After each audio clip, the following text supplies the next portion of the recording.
Jorge Burbanov, soy el editor de Peñalillo. Agradeciéndoles la presencia de ustedes en un acto que para nosotros es muy significativo porque es la continuidad de una línea editorial que comenzó don Arturo allá por los años 56, creando un histórico sello ya del pensamiento nacional, popular y latinoamericano. Y digo popular porque fue el editor histórico de don Arturo Jauretche, del cual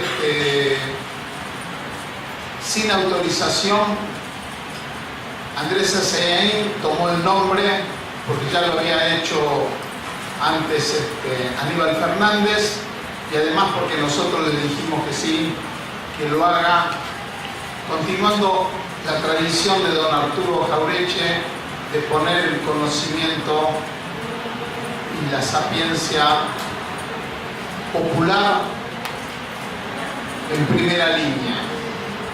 Manual de Sonceras Económicas es justamente lo que seguramente don Arturo hubiera dicho que había que editar y lo que el otro Arturo Jauretche seguramente hubiera hecho.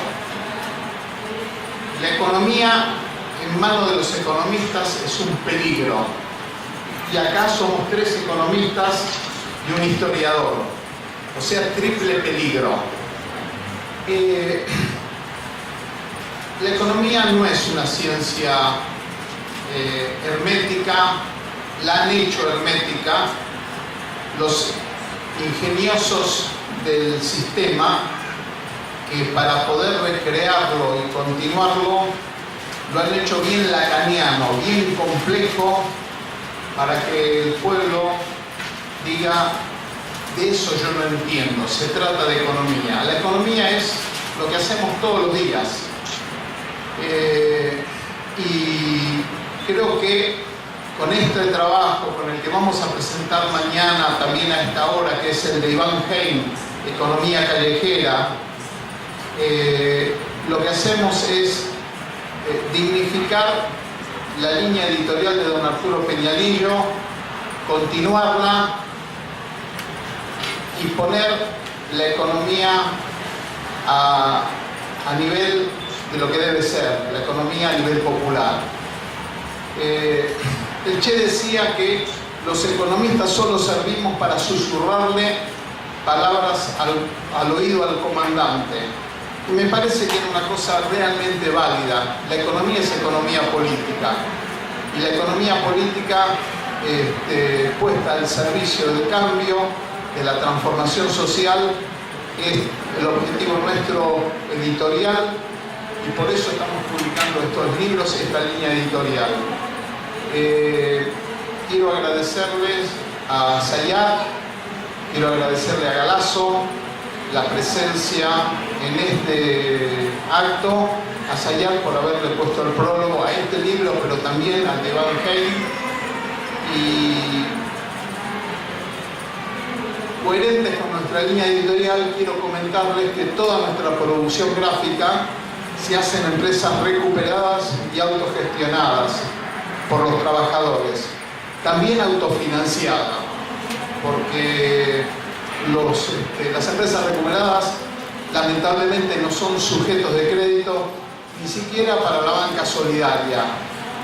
Se encuentran presentes en este acto compañeros de las empresas recuperadas que participaron en la producción del libro.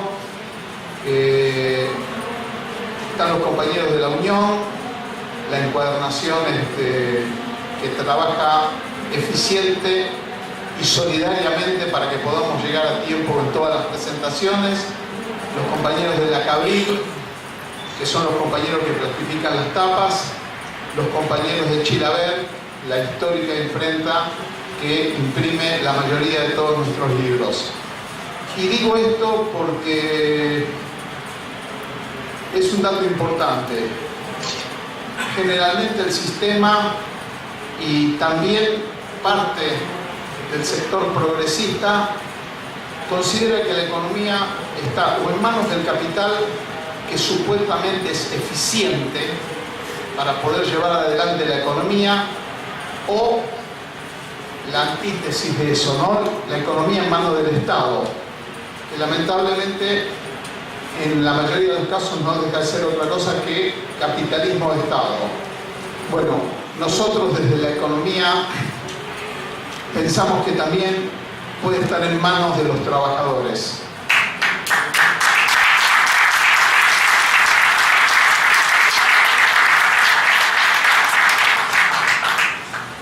En Argentina somos 350 las empresas recuperadas, 15.000 trabajadores que hace bastante más de 10 años nos venimos autogestionando, autofinanciando. Los compañeros de Chilaver en este momento están comprando una nueva máquina para incorporar a su plantel tecnológico, lamentablemente máquinas viejas, luego de haber hecho algo que es de destacar. Uno de los compañeros de Chilaver viajó a España a comprar una máquina para incorporarla al trabajo.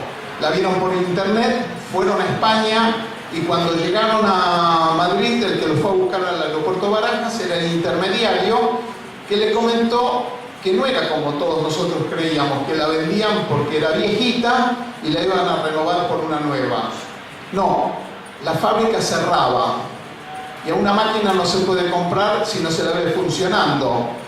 Y hubo que viajar de rasque, juntando moneda sobre moneda, dólares sobre dólares, para poder llegar a tiempo antes del 30 de septiembre que cerraba la empresa. Cuando llegó allí, para sorpresa de él, los compañeros trabajadores españoles no sabían que la empresa cerraba.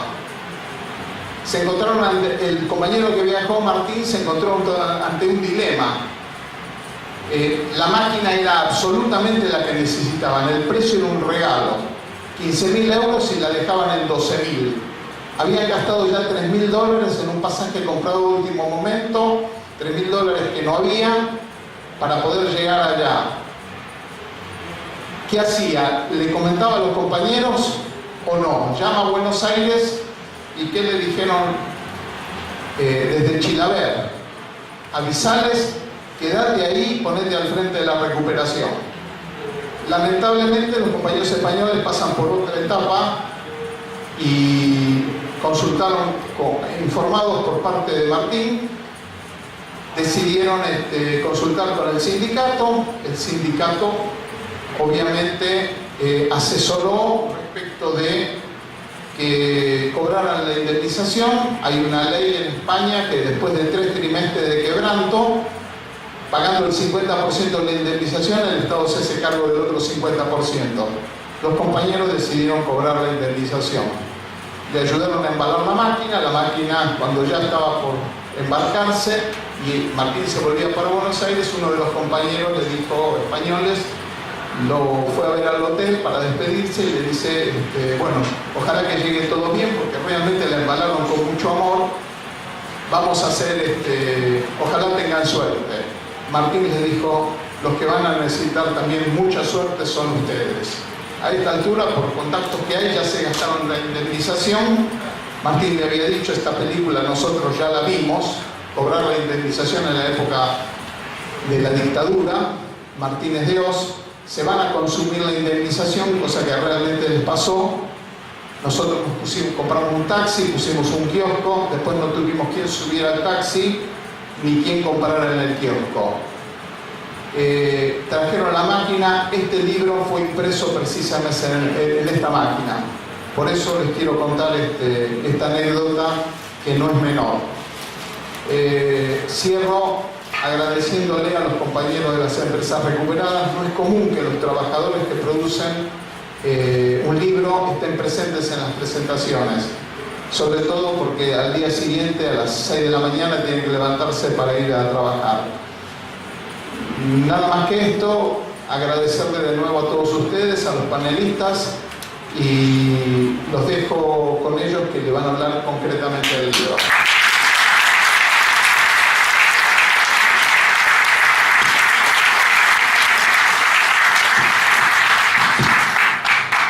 Buenas noches, ¿se escucha bien? Sí.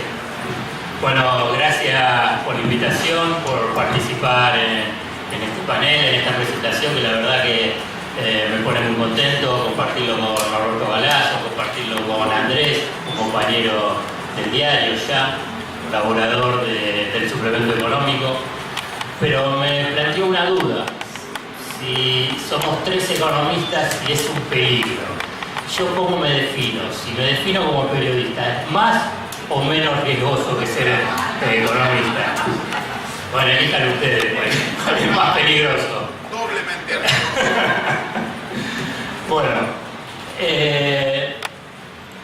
el libro de Andrés, Manual de Sonceras Económicas, es un aporte fabuloso, es un aporte extraordinario para revelarse a los postulados del saber económico convencional. Dicho así, es una linda frase que en este auditorio puede parecer simpática e incluso con un elevado grado de adhesión, pero no es fácil revelarse a los postulados del saber económico convencional.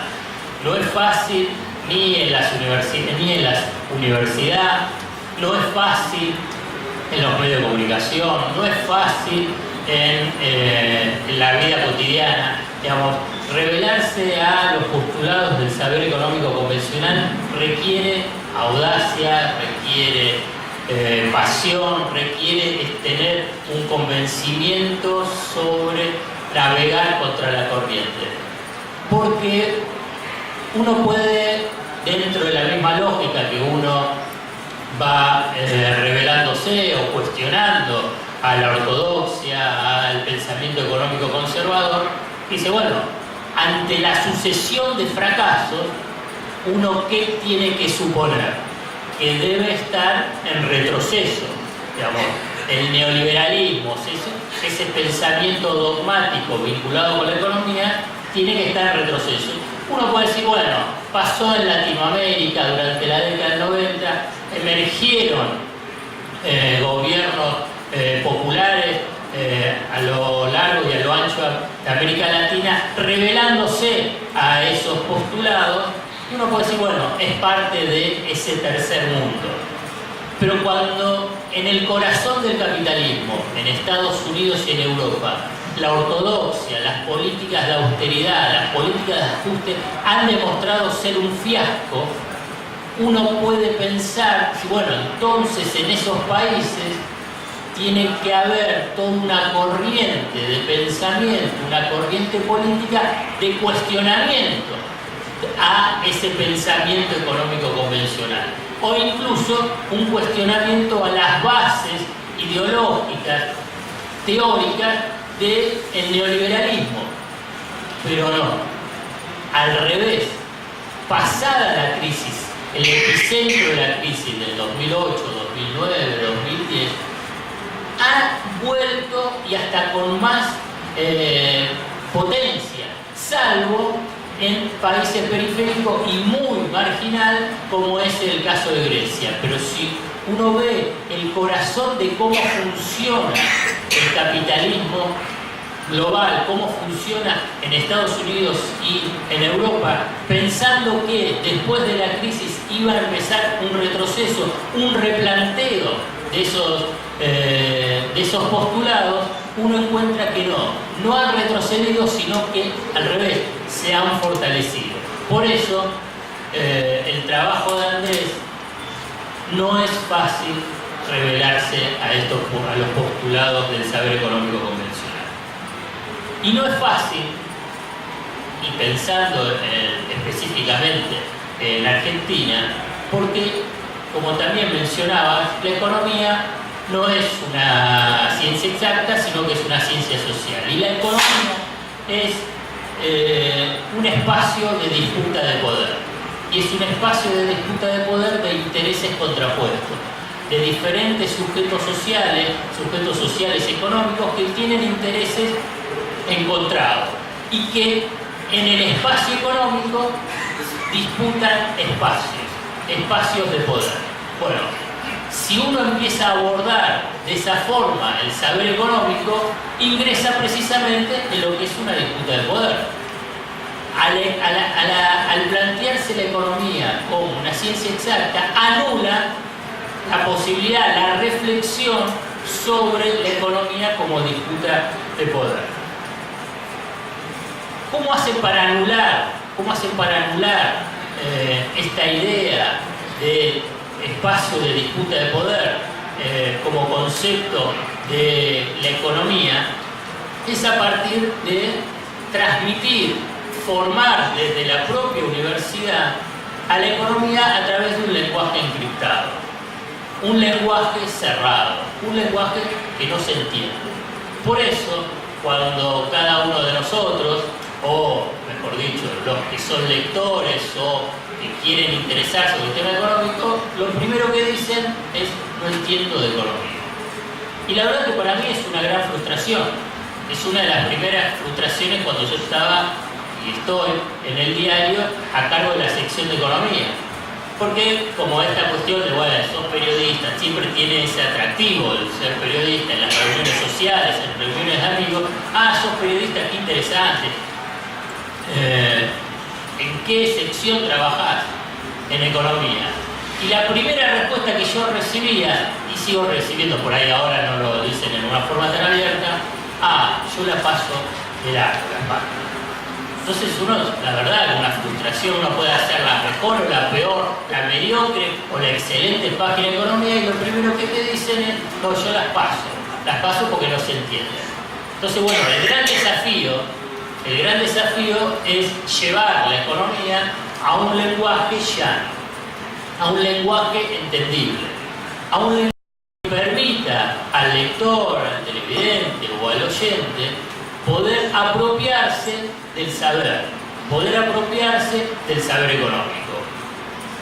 Manual de Sonceras Económicas es un aporte en ese sentido, en el sentido de transmitir los debates económicos, transmitir los conceptos básicos económicos a las mayorías.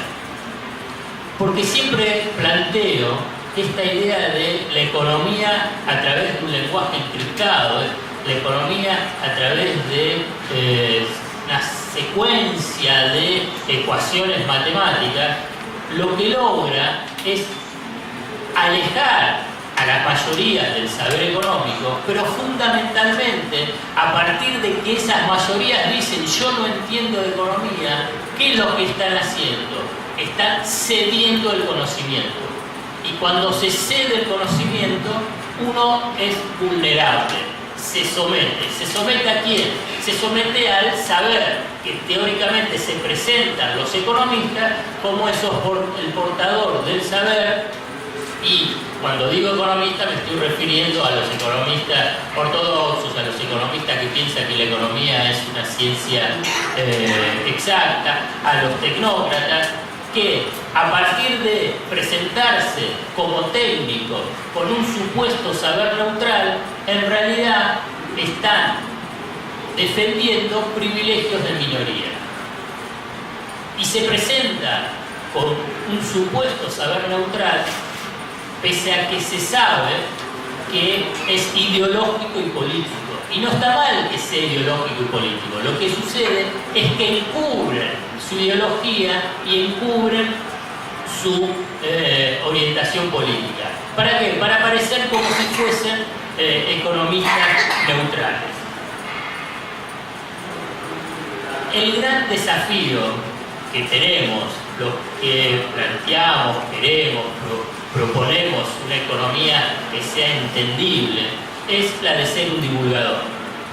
Y Andrés se propone ser divulgador, y que tiene como objetivo acercar el saber económico a las mayorías, para desarticular el discurso de la ortodoxia, construido con una sucesión de falacias que llevan precisamente al engaño.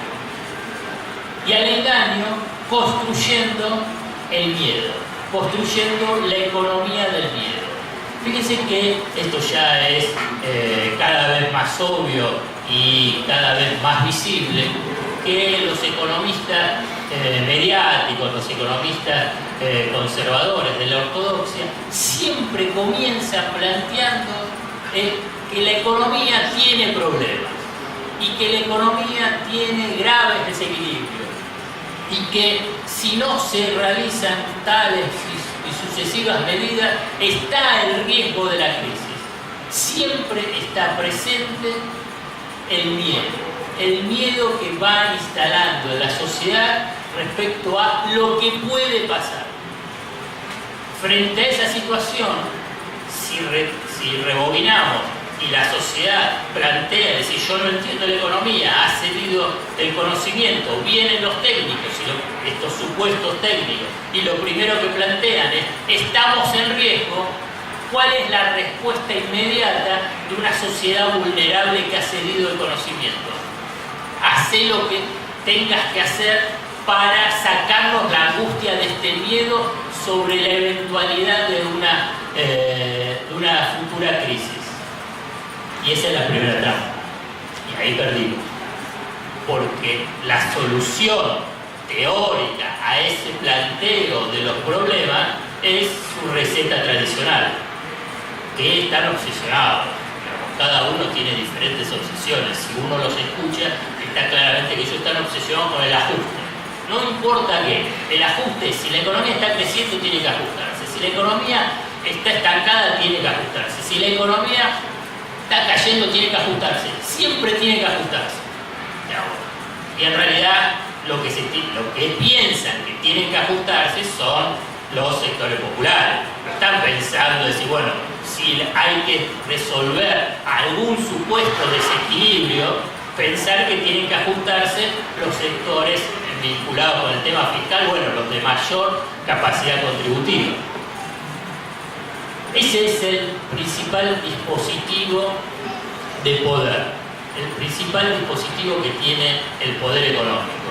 A estos representantes del poder económico, que son conocidos en forma masiva como economistas, que ya lo escribí en más de una oportunidad. La verdad que como hay muchos economistas acá, somos economistas, hay muchos economistas también presentes en la sala, la verdad yo los estoy agrediendo, nos estamos agrediendo. Entonces definámoslo de otra forma, porque en realidad están subvirtiendo, digamos, el concepto de ser economista. Y en realidad, como los he definido, ya en más de una oportunidad, son hombres de negocios dedicados a la comercialización de información económica. Esos son los Broda, los Melconian, los Expert, los Kigel, los Marx, y así pueden seguir todo el recorrido de lo que ustedes conocen que están en los medios de comunicación. Y la verdad que les va muy bien, no es hasta ni agresivo esa definición. Tienen legitimidad social y les va muy bien económicamente con los congresos, con sus consultorías, con sus informes. Los textos de Andrés son un aporte valioso para perder el miedo en la economía, perder el miedo a abordar el saber económico, para derrumbar los mitos económicos. Tiene la cualidad, y esto es algo muy importante cuando uno trabaja con la palabra, muy importante cuando uno quiere intervenir en los medios de comunicación, tiene la cualidad de ser un docente divulgador del saber económico. Y además hay un aspecto que me parece importante resaltar, que es una nueva generación de economistas. Una nueva generación de economistas en un terreno hostil dominado por ese elenco estable que yo les mencioné.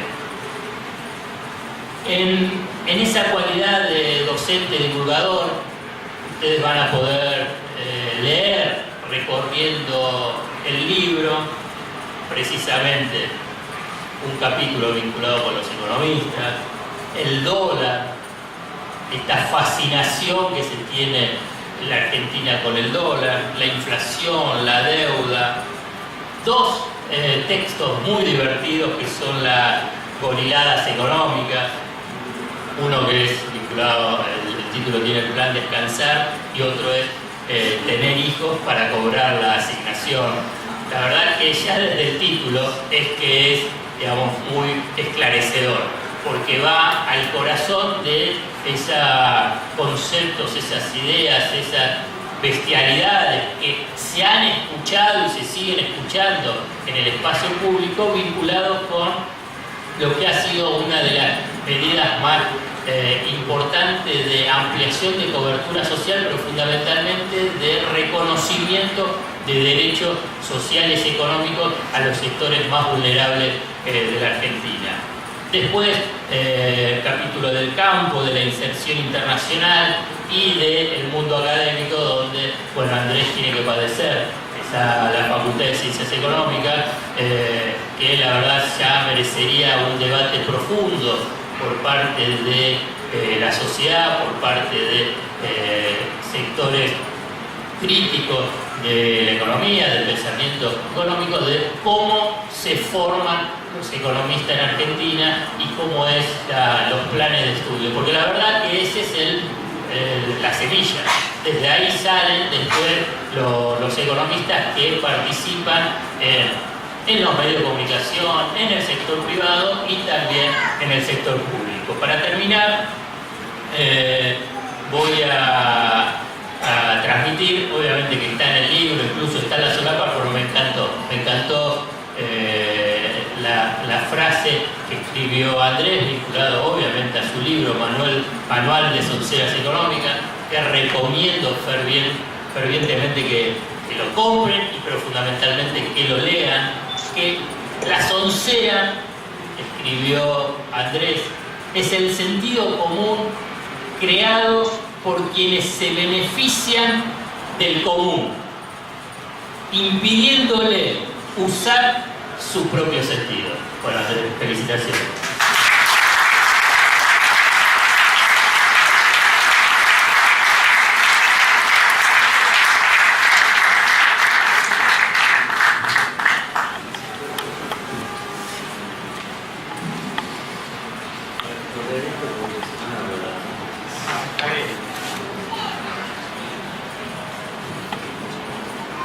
Bueno, después de esta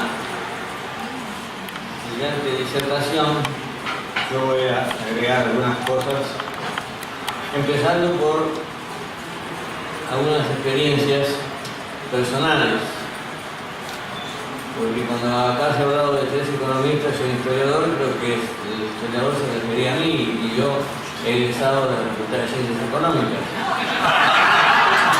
Entonces somos más todavía. Más peligrosos todavía. Más peligrosos porque aquella Facultad de Ciencias Económicas, a la cual yo ingresé en 1955 y salí en 1961, cuando salí, si yo les preguntase a ustedes quién podría ser el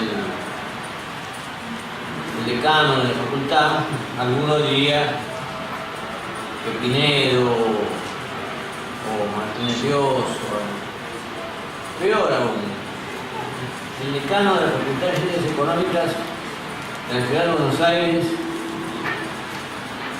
era William Lenin Chapman. Una cosa increíble. William podría ponerse Guillermo nomás. Guillermo. Leslie, no sé si ustedes, porque hay una de Leslie Caron, no sé si alguno de ustedes sabe Leslie que no es. Pero él ponía en la cartelera como decano nombres en inglés. Después, cuando apareció en la guía de sociedades anónimas, apareció unos cuantos años, después de poder aparecer porque a los que investigábamos nos venía bien, pero a muchos de ellos era una especie de llave porque estaba todas las empresas y decía el directorio, quienes se integraban, y ahí aparecían varios Chapman. Algunos William y otros Joseph, otros así. Es decir, era la Facultad de Ciencias Económicas de un país que había vuelto a ser semicolonial, que esto fue en el 56. Yo apenas ingresé en 55, pocos meses. Y ya pues cambió todo y en el 61 se daba la situación de este señor que era el que dirigía la facultad. Y en esa facultad había un profesor que entró en la oportunidad de dar su clase con una corbata muy llamativa. Ayer escuchaba cosas interesantes que ustedes habrán escuchado, que la corbata es la que corta el pensamiento del sentimiento. Me parece que está muy bueno eso. Bueno, y él estaba muy contento con su corbata tan llamativa y dijo: esto es producto de la sociedad que vivimos, porque aquí no hay planificación estatal para hacer corbatas. Acá hay competencia, libre competencia. Entonces se venden corbatas de distinto tipo.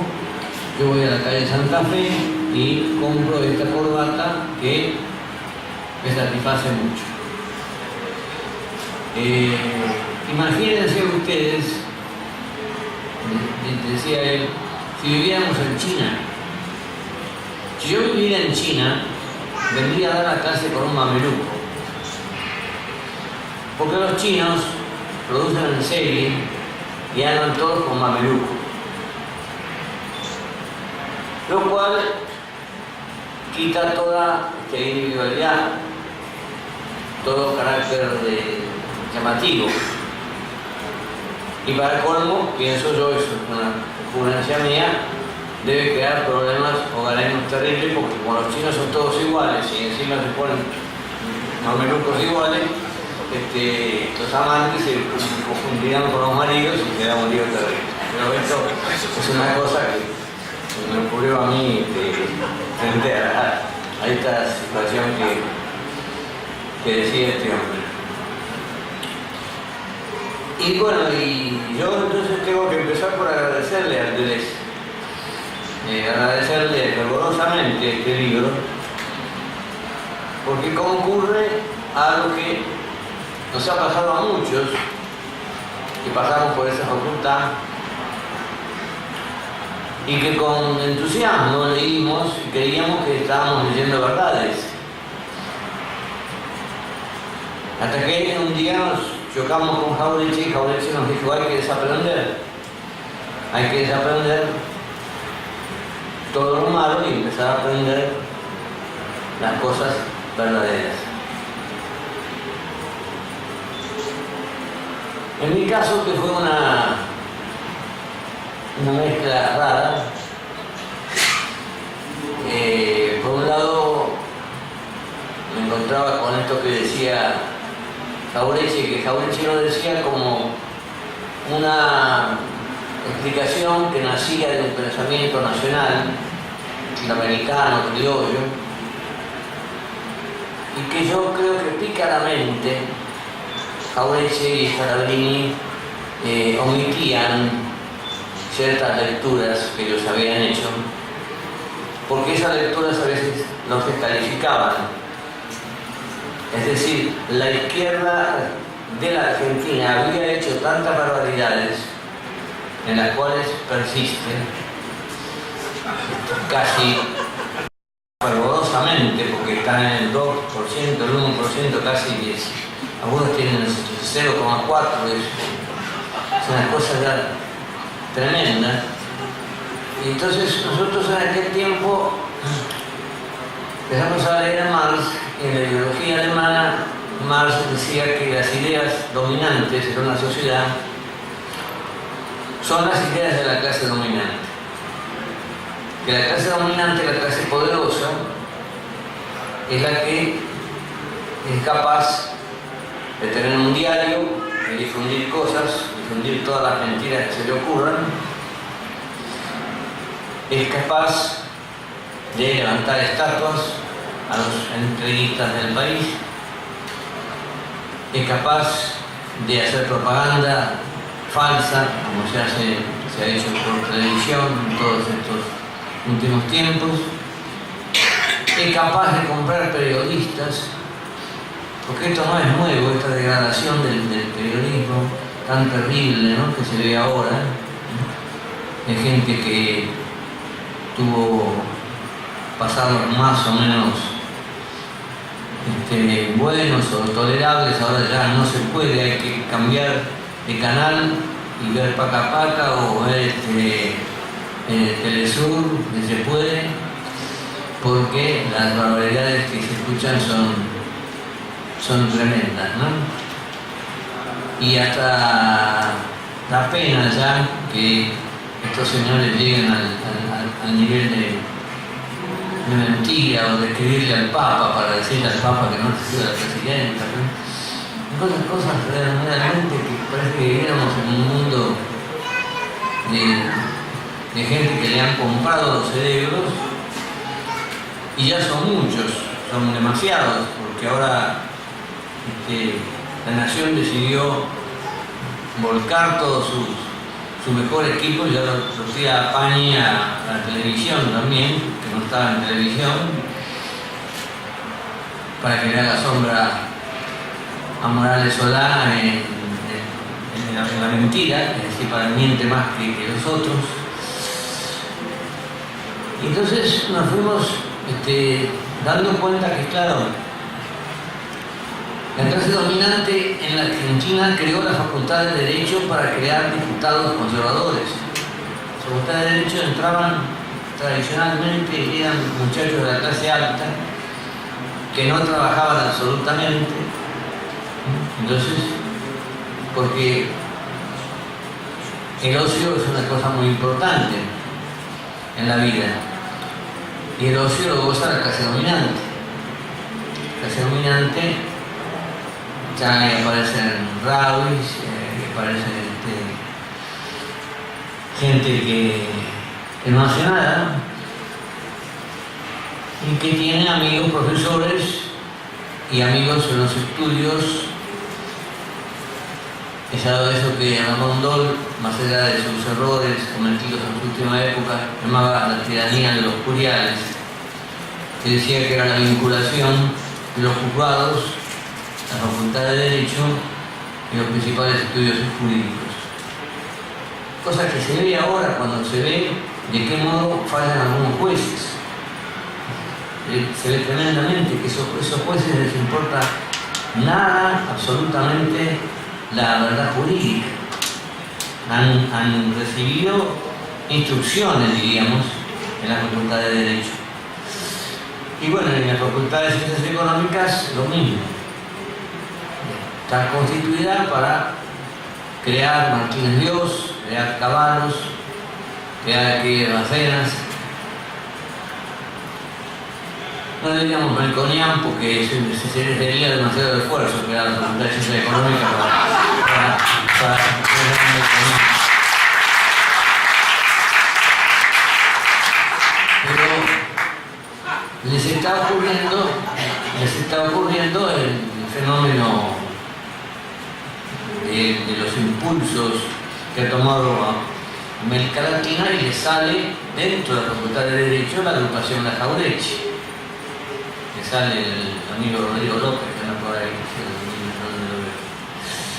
y le sale Andrés con este libro, y le ha salido Calcaño, por ejemplo, le ha salido el amigo Sayat, pero que son minorías. Son minorías porque les cuesta defender su cátedra, porque la presión es muy fuerte por parte de los lectores que dominan la facultad. Los que tienen tiempo libre para escribir grandes mamotretos jurídicos y económicos, porque tienen el ocio y no tienen que trabajar. Entonces es formidable, como aquí se dijo, la tarea de enfrentar esto, como cuando intenta Tiempo Argentino enfrentar el monstruo de Clarín, que está ahí acá adelante, creo que sigue estando también en el cartel que dice Martínez Dios, en un inmueble que ha sido vendido vilmente a un precio vil, como una estafa, y que la justicia a su vez ha parado, como le ha parado a la nación la obligación de pagar unos cuantos millones de pesos de impuestos que debe, porque es todo un sistema al cual vamos erosionando con libros como este, con las cosas de Jauretche, con las cosas de Hernández Arrey. Entonces le decía a un chico joven, no todos los chicos son jóvenes, pero no estaba atrapado todavía por el pensamiento dominante.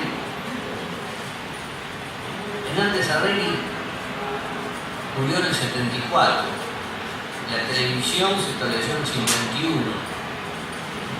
No hay ninguna constancia de que haya aparecido en una pantalla televisiva en todos esos años. Carabini murió en el 59 tampoco. El único que se metió con el cuchillito bajo el brazo, abajo el saco, fue Jauretche, porque se metió en los programas polémicos a gritonear, y entonces gritoneaba y se peleaba con Lardoy y decía las cosas, y llegó a sacar el cuchillito y corrió a uno por el CD en televisión. Entonces resultaba interesante, era vendible, digamos, pero decía sus cosas contra el sistema.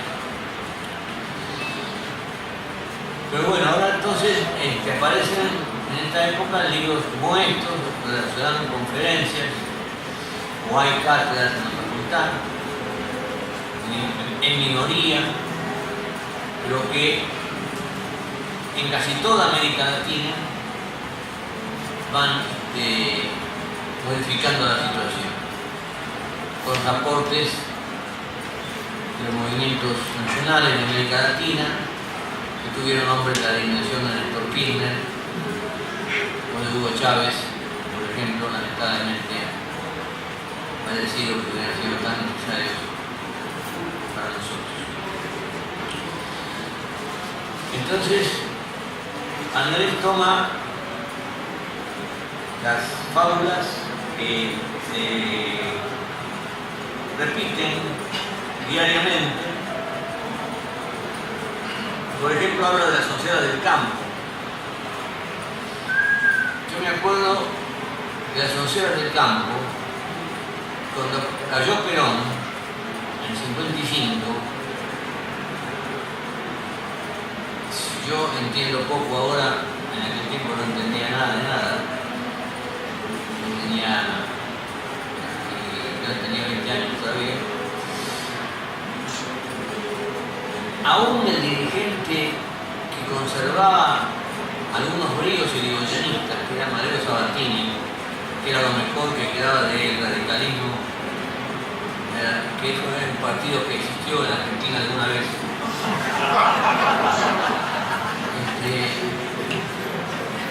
Sabatini habló por radio y dijo: el peronismo ha destruido el país y nos ha dejado, como hacía decir el amigo Sayat, dice siempre que nos ha dejado, cuando hay un gobierno popular, en la peor crisis. Pero con una buena cosecha resolvemos todo. Es decir, el campo era lo fundamental aún para Sabatini. Con el radicalismo aún por el momento fue un nacionalismo, pero un nacionalismo bastante agrarista y poco industrial. Entonces nosotros nos encontramos en el medio de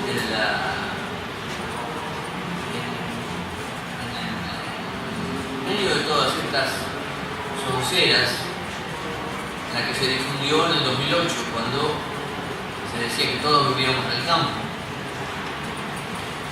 Y cuando un sector de la sociedad, que era la clase alta arrastrando a gran parte de la clase media, se llamaba el campo. A pesar de que la clase media habían visto alguna vaca, a lo mejor cuando iban a Mar del Plata desde el tren, habían hecho la composición de la vaca cuando estaban en la escuela primaria. Y esto, si nosotros tuviéramos igualdad de oportunidades, si tuviéramos grandes diarios como Clarín o La Nación, Nuestro Favor, nos llevaría a poner sobre la mesa la renta agraria diferencial como elemento fundamental que justificaba las retenciones móviles de la resolución 125. La renta agraria diferencial que surge de que las clases minoritarias del país, los dueños del país, que son los dueños de las vacas, los dueños de la pampa húmeda, que han logrado producir carne de excelente calidad y muy barata, no lo han logrado por su inteligencia, porque su inteligencia no es mayor que la de las vacas que producen. Lo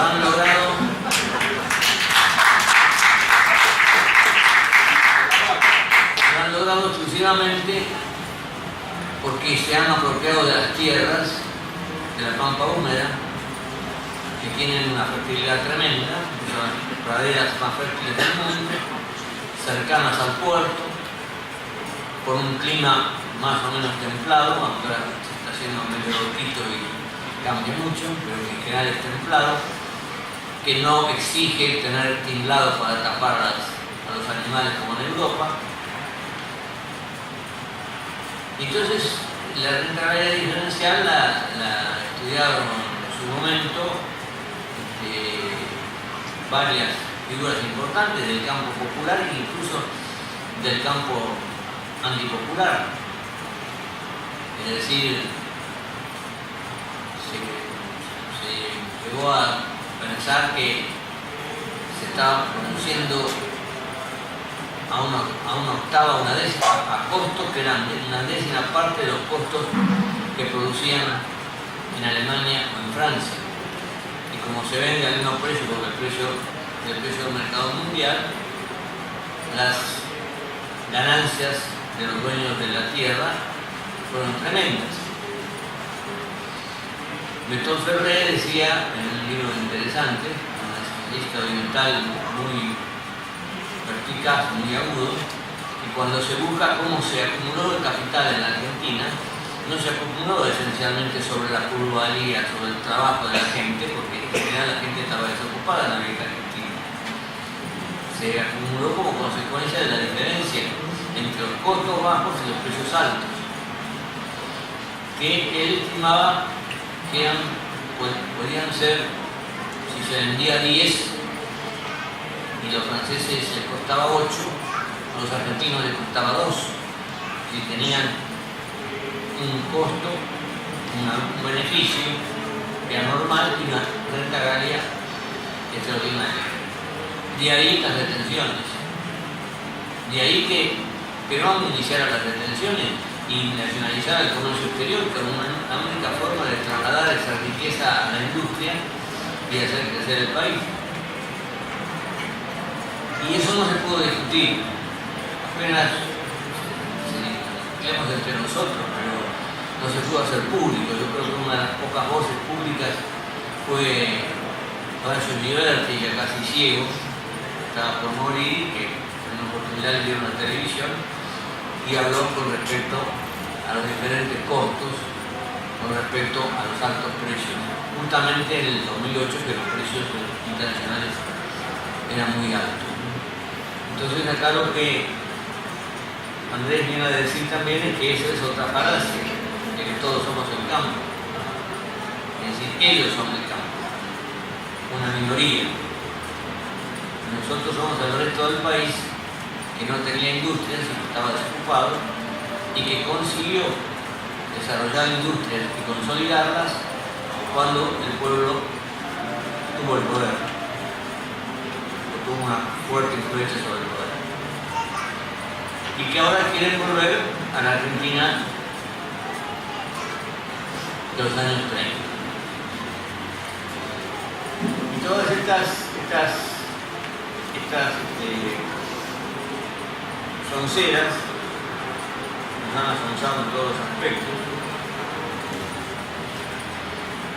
Son también las sonceras, él las llama sonceras académicas, por ejemplo, con respecto a la libre competencia. Cuando Grondona tenía más energía que ahora, hablaba con neutra y exaltaba siempre a David Ricardo y a Adam Smith. Primero ponía la mano en la mandíbula sufriendo por el país, que sufre intensamente por el país. Y después de eso decía que David Ricardo y Adam Smith, como creadores de la economía clásica, habían dicho que el Estado no debe intervenir para nada porque la mano invisible del mercado regula los precios. Esto lo dicen ahora los socialistas de Santa Fe, llamados socialistas, no sé, porque ya en Argentina ya las palabras han perdido su sentido, ¿no? En una provincia donde lo que predomina es el narcotráfico. Leyendo una carta de Jauretche a Scalabrini, Jauretche le decía que había un escrito. Primero le decía que David Ricardo era hijo de un banquero multimillonario, cosa que ya indica desde qué punto de vista veía las cosas.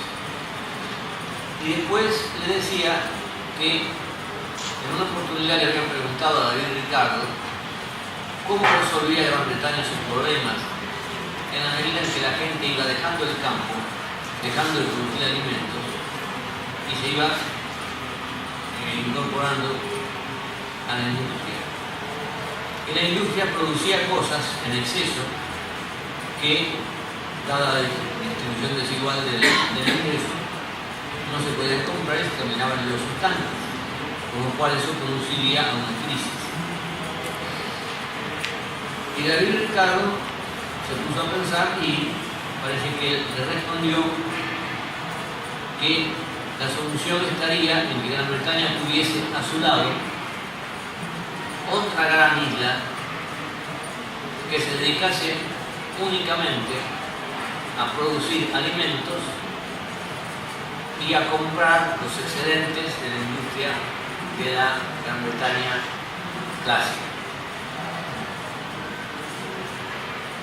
De ahí surge la teoría de los costos comparativos. De ahí surge la teoría de Dirección Internacional del Trabajo. Y esto es lo que ha caracterizado la historia de todos nuestros países. Sin embargo, cuando hablan de David Ricardo o de Adam Smith, omiten estas referencias. Lo de Adam Smith también es lo mismo. Adam Smith dice que la mano invisible del mercado regula si hay muchos productores que ofrecen y muchos compradores que demandan. Entonces sí. Pero si de un lado hay muchos que demandan y del otro hay uno que produce, como en Argentina, que dos producen la leche, dos producen el cemento. Entonces, frente a la mayor demanda, no aumenta la producción para regular el equilibrio. Frente a la mayor demanda aumentan los precios. Entonces no hay otra solución que ir a los costos. Ir a los costos significa capacitar a la clase trabajadora para que es la única que está dentro de la fábrica y sabe lo que se hace. Y los honorarios que se reparten los directivos de las sociedades anónimas, es la única que puede decir cuáles son los costos. Yo reconozco todos los esfuerzos del amigo Costa con los precios cuidados, pero evidentemente ha habido un proceso de inflación en los últimos tiempos que está ahora desacelerando, que hace que sea muy difícil en un régimen que respeta la propiedad privada, respeta los derechos adquiridos por las escrituras. Toda esta gente, la clase dominante, tiene el poder sobre las grandes estancias con escrituras que el gaucho no sabía lo que eran y que el indio tampoco sabía lo que era. Creían que con vivir en un tiempo en un lugar eran los propietarios, hasta que le mostraron una escritura y le dijeron: ustedes no tienen nada que ver acá, esto no era. Entonces,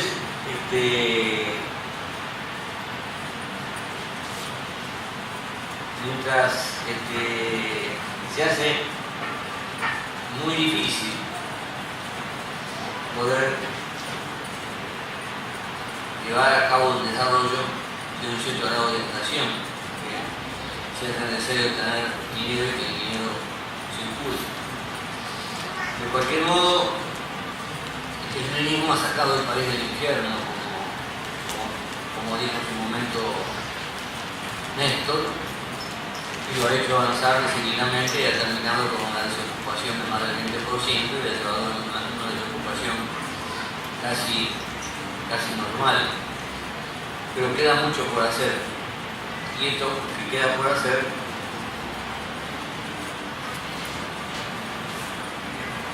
se va a hacer en la medida en que las jóvenes generaciones se compenetren de libros como este, para que no sean engañados ni por sus profesores, ni por sus diarios, ni por la televisión, ni por otros libros, sino que conozcan realmente la verdad. Yo voy a hacer, para terminar hay que terminar bien mi discurso, entonces no me puedo robárselo a alguien. Ya lo tiene escrito, lo tiene pensado. Entonces acá Andrés dice: así lo entendieron los liberales argentinos, que desde nuestra temprana independencia proyectaron un país agropecuario, complementario de la economía británica. Paradójicamente, el principal libro de Ricardo, Los principios de economía política y tributación, se publicó en 1817, el mismo año en que San Martín realizaba el cruce de los Alpes, mientras que la espada del padre de la patria nos liberaba del dominio español. Las teorías del economista británico nos encadenaban al imperio británico. Pero esto no va a seguir siendo. Gracias.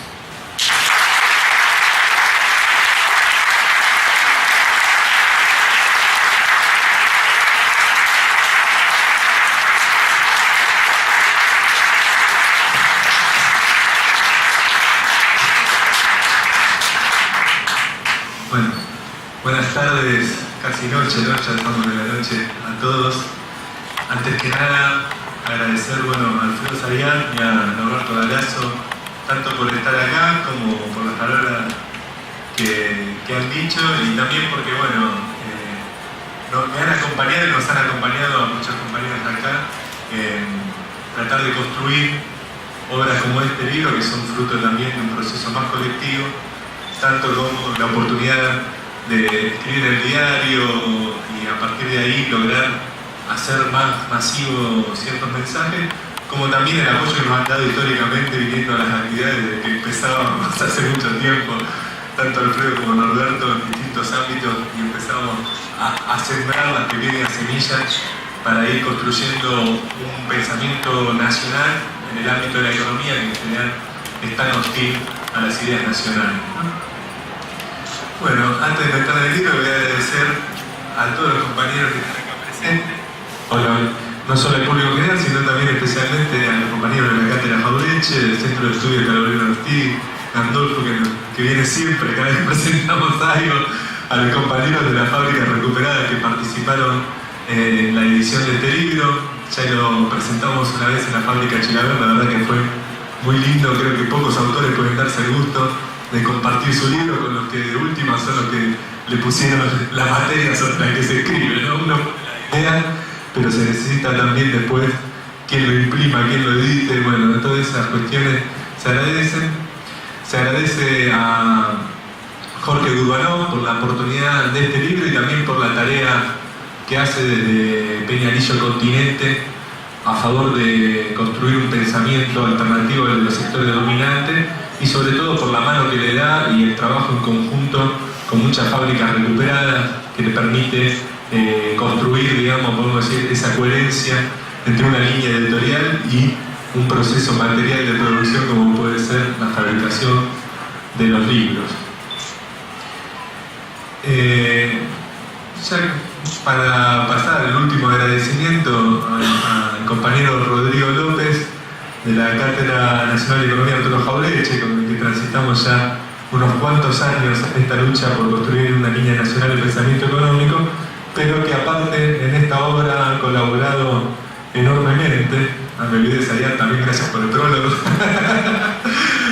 Bueno, Rodrigo ha colaborado ilustrando cada una de las secciones económicas de este libro, porque aparte de economista, es dibujante y realmente hay obras muy buenas. Yo quiero mostrar simplemente una de las tantas que pueden ojear en el libro, que es, al mejor estilo Molina Campos, la sección sobre el dólar como un elemento del folclore económico nacional, un gaucho tratando de domar un dólar, que realmente es muy ocurrente y describe, creo, más acertadamente que cualquier texto de economía las vicisitudes cotidianas de la economía argentina frente a los vaivenes del mercado de cambio.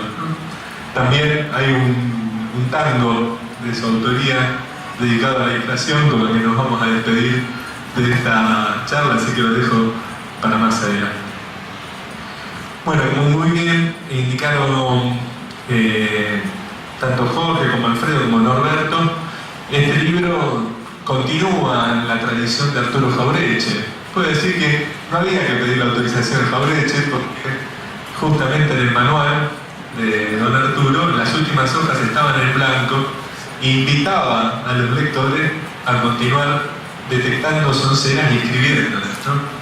Así que creo que la invitación ya la había hecho don Arturo y yo simplemente lo que hice es ser un lector obediente y continuar completando esas páginas en blanco con algunas sonceras económicas que uno, después de leer Arturo, es como la pastillita de la Matrix. Ves la realidad de otra manera y no podés parar de detectarla, ¿no? Es como que ya te agarra un vicio. Yo que me dedico a eso, soy un recolector. Voy escuchando en el colectivo, en la tele, las notas de 10 y enseguida voy anotando a medida que las escucho y que van surgiendo.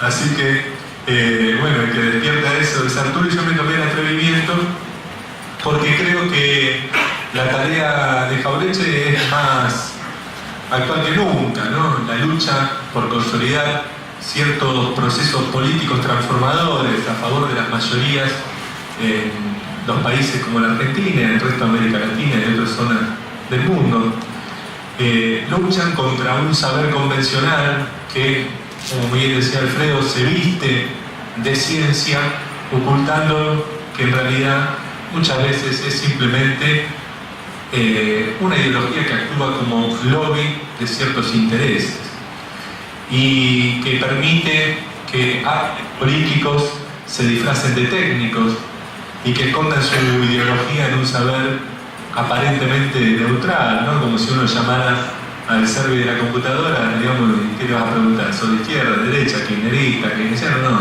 arreglame la computadora, ¿no? No me importa lo que pensé, después harás tus cosas. A veces no, porque llegamos a un nivel a veces de confrontación que si no es kirchnerista no le damos ni la computadora. Pero por lo general uno, digamos, quiere que arregle la computadora, el tipo sabe cómo arreglarla, pareciera no haber ideología, aunque los colegas del software libre nos dirían sí, hay también ideología ahí, hay bastante ideología metida, pero bueno, ese es un poco cómo se presenta el economista, ¿no? Y lo que vemos es que, bueno, como pasa muchas veces cuando uno no entiende y te la hacen difícil, a veces te devuelven la computadora y te dicen, sí, quedó perfecta y vos no prendes. Y la llevas a otro y dicen, ¿qué pasó? Che, te sacaron todo de adentro, está vacía, es una caja vacía. Bueno, similar pasa con estos técnicos que proponen políticas que ni siquiera, como ellos son poseedores de saber técnico, no se la juegan en la política cotidiana. Eso es algo que hemos logrado transformar, creo, en estos últimos 12 años. Ahora están los economistas de masa, los economistas del PRO, los economistas de los distintos candidatos del FPV, pero antes no había eso. Antes Cavallo podía estar con la dictadura, con el menemismo, con el gobierno de la Alianza, y ellos no se involucraban en la política, ellos estaban afuera, eran técnicos, esperaban que los políticos se peleen, porque trabajan de eso, de pelearse por colores, por consignas, pero después cuando llegaba el momento de la verdad de gobernar, venía el tubazo y llamaban al técnico a que le solucione la inflación, la deuda externa, los distintos problemas virtuales. Y nadie, cuando aparecía Cavallo, decía, che, pero qué traidor, se dio vuelta como un panqueque, antes estaba con los milicos, ahora está con Menem, y después, uy, qué traidor, ahora está con la Rúa, es un panqueque, se vende. No, la sociedad aceptaba que el técnico podía estar con diferentes gobiernos de facto peronistas, una alianza de radicales peronistas, porque no había nada de malo, porque era un tipo que estaba más allá de estas disputas terrenales, ¿no? Estaba en una fase superior, podemos decir, poseedor de un saber, que gobierne quien gobierne, se pelean, son cosas de políticos, se pelean por estar acá, getonear, poner su imagen, pero en la realidad de la papa, cuando hay que gobernar y hay que resolver los problemas económicos, aparecía el técnico, ¿no? Poseedor de ese saber, que, como muy bien decía Alfredo, después cuando venía la receta, agarrate Catalina, porque digamos, empezaban a caer de a uno los distintos argentinos, faltándole el trabajo, faltándole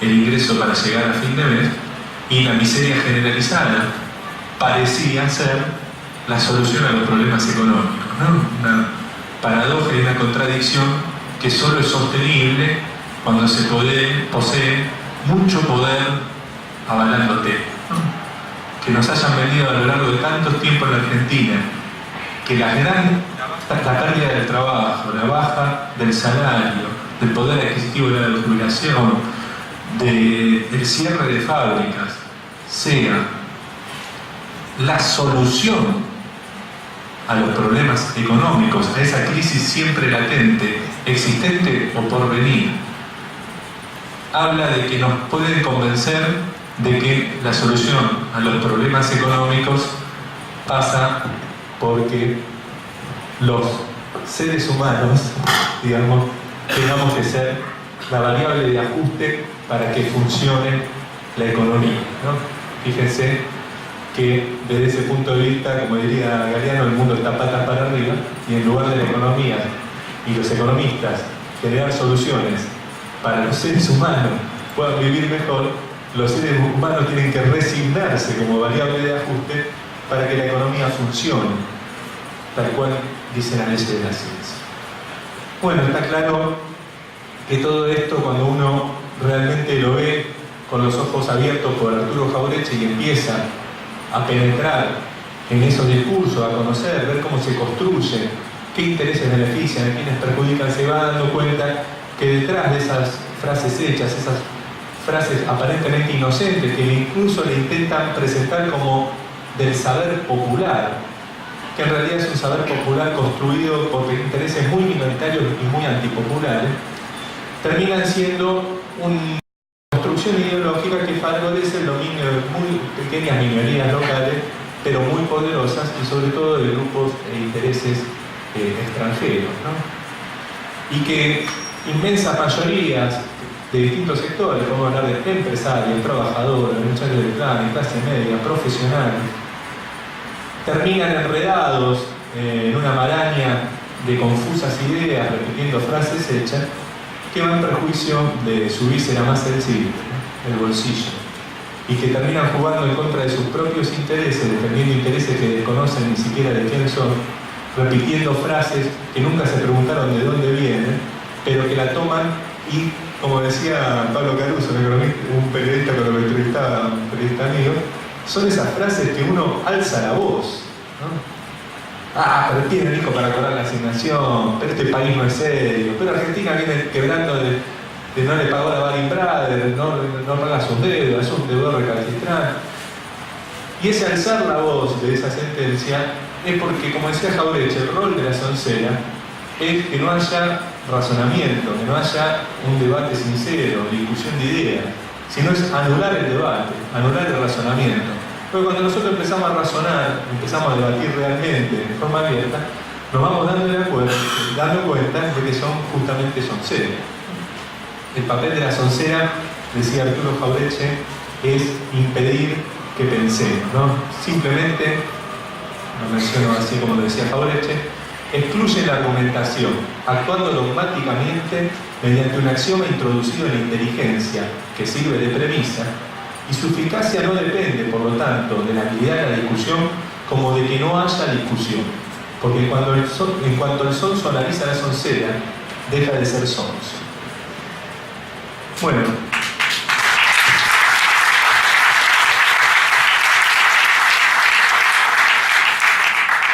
este manual lo que propone es que nos desoncemos los unos a los otros, ¿no? Esto es como así, nos vamos a juntar los unos a los otros y nos ayudemos, nos demos una mano, porque todos somos de una y otra forma víctimas de este dominio cultural, y romperlo es una tarea colectiva.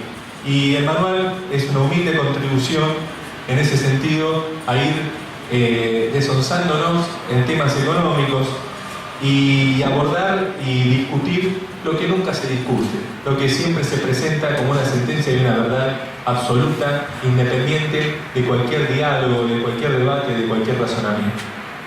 A mí me ha tocado realmente debatir con diversos economistas de la ortodoxia, creo que es mi trabajo, ya que me dedico a pelearme con diversos tipos de medios, radiales, televisivos, escritos, con la ortodoxia económica, y uno muchas veces no puede creer que teorías y cuestiones tan flojas de papeles puedan ser sostenidas en serio y que cuenten con semejante aprobación.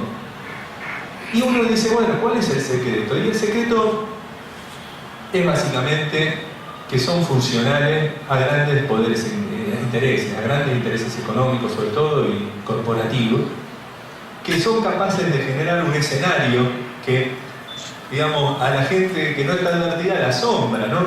La televisión, la academia, los títulos de doctores, las publicaciones en el exterior, el doctorado en el exterior, el reconocimiento, la invitación al Congreso, el economista serio, invitado por todos los grandes empresarios, escuchado atentamente, que van creando esa construcción para vendernos un buzón.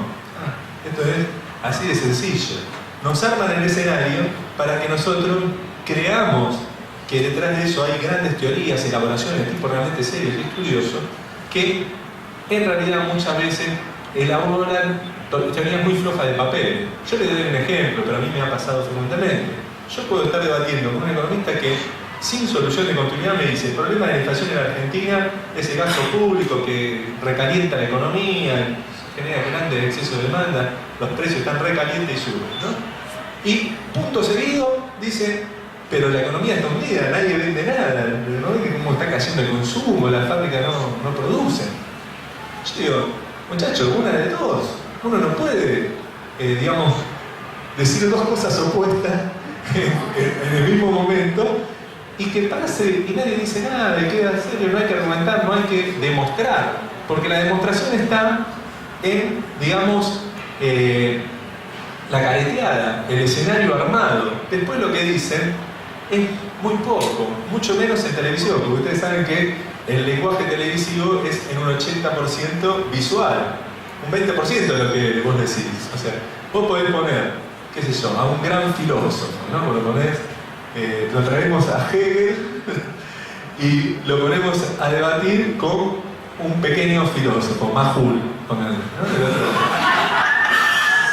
Y uno dice, bueno, se arma el debate y Hegel despliega. Pero si Hegel habla en un lenguaje monótono, quieto, duro, y mientras Majul asesina que se duerme, lo mismo que el conductor, ya nadie lo escuchó, se perdió. En cambio, tres frases impactantes que aparentan un sentido común, que el vaso medio lleno, que el agua que se derrama, y una cara de importante y interesado de parte del conductor, ya inclinó la balanza. Y el preguntarse a la gente, y el 90% está con Majul, ese sí que sabe filosofía, el otro la verdad que me parece que no, la verdad que le falta, ¿no? O sea, fíjense si esa es la construcción, entonces es muy difícil dar la pelea cuando el escenario te lo maneja otro, cuando te maneja la cámara, que tiene al periodista, todo está armado, inclinado hacia cierto lugar, podemos decir. Dar la pelea es un eterno ser visitante en los ámbitos académicos, mediáticos, porque en la construcción de ese sentido común, lo que se necesita justamente es que nadie lo cuestione, nadie lo razone. También por eso es la potencia que puede tener frente a semejante armamento una piedra lanzada como una gomera, que es lo que humildemente hacemos nosotros, ¿no? Frente a los que tienen un tercio del presupuesto militar mundial, salimos con la gomera y la piedra. Y a veces le producimos daño, pero no porque seamos grandes aspiradores con la piedra, algunos somos mejores, otros peores, no lo discutimos, sino por la fragilidad de la construcción que hay del otro lado, por lo frágil que son las teorías ortodoxas. Porque cuando uno empieza a razonar y a pensar, ve que en realidad hay una construcción que de fundamento tiene muy poco. Tiene mucho gasto detrás para montar el escenario, pero el actor, cuando le sacan y falla el playback, se da cuenta que la voz no es buena, que la música ya la habíamos escuchado, que es una música de moda que ya repite ya 3 o 4 generaciones, un poco remixada, y que a nivel artístico hay muy poco detrás. Y esto pasa habitualmente. Entonces, por ejemplo, se habla de la inflación, es porque el gobierno emite mucho, gasta mucho. Cuando uno va a mirar los números de inflación en Argentina, aumentó la inflación entre 2006 y 2008. Fue el déficit fiscal que es el principal responsable. Ustedes saben que hay un bullying económico, ¿no? También hay un bullying. Si vamos a poner los distintos actores sociales. Ahí están los empresarios, el Estado, los trabajadores. Hay inflación. Y entonces aparece la economía ortodoxa, el primer culpable es el Estado, después el trabajador, ¿no? Y el empresario, digamos, a veces recibe uno y otro piedrazo, sobre todo si es un empresario nacional que seguro vive del populismo industrial, proteccionismo, ¿no? Pero bueno, entonces sostienen esas cosas y uno dice, bueno, la inflación aumentó entre 2006 y 2008. ¿Había déficit público? No, había superávit. Primario, financiero, nacional, de las provincias. Superávit, muchachos, se duplicó la inflación y hay superávit. No, es que emitieron mucho, no, la emisión monetaria en el 2008 era menor que en el 2006. Sin embargo, la inflación se duplicó. Ante esa evidencia de los números, el economista ortodoxo tiene que dar algún dato, tiene que demostrar algo. No. Alcanza con decir el Estado porque gasta mucho y emite mucho y no tiene que mostrar cuánto se emitió, cómo, cuándo, dónde, por qué esa emisión provocó ese supuesto aumento de los precios. No hay que aportar nada, porque lo que importa es lo que está detrás, es el escenario. Pero en cambio, cuando nosotros humildemente vamos, digamos, haciéndole esos agujeritos al escenario y le rompemos un par de fotitos y ya no se ve tan lindo el actor y la gente empieza a desconfiar y a darse cuenta de que muchas veces lo que hay enfrente no es ese economista tan serio, sino realmente lo que hay es un lobista de pequeños sectores sociales, pero poderosos. Bueno, la tarea del manual y mi humilde contribución, ese pequeño piedrazo a la cultura dominante creada por los sectores que nos dominan, busca justamente que nosotros empecemos a pensar por nosotros mismos, dejando de repetir ciertas frases hechas de un aparente saber convencional que hacen que, sin que nos demos cuenta, pequeñas minorías locales e internacionales utilicen nuestro cerebro y nuestra boca para que trabajemos para ellos y encima gratis. Bueno, muchas gracias.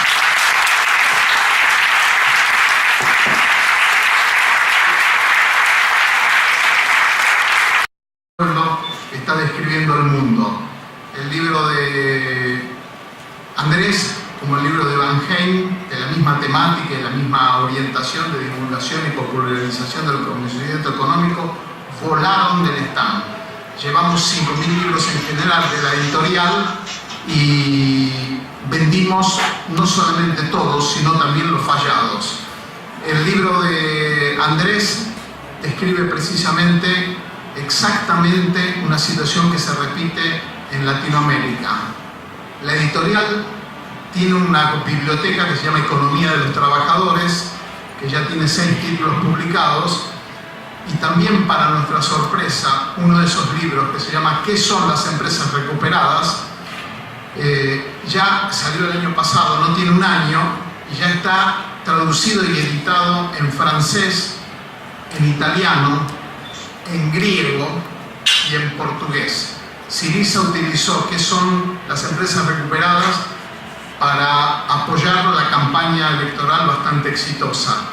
Por lo tanto, este fenómeno de la popularización de la economía y la economía en manos de los trabajadores es un fenómeno mundial que desde nuestro país estamos impulsando también con obras como la de Andrés Acevedo. Nada más, buenas noches, gracias.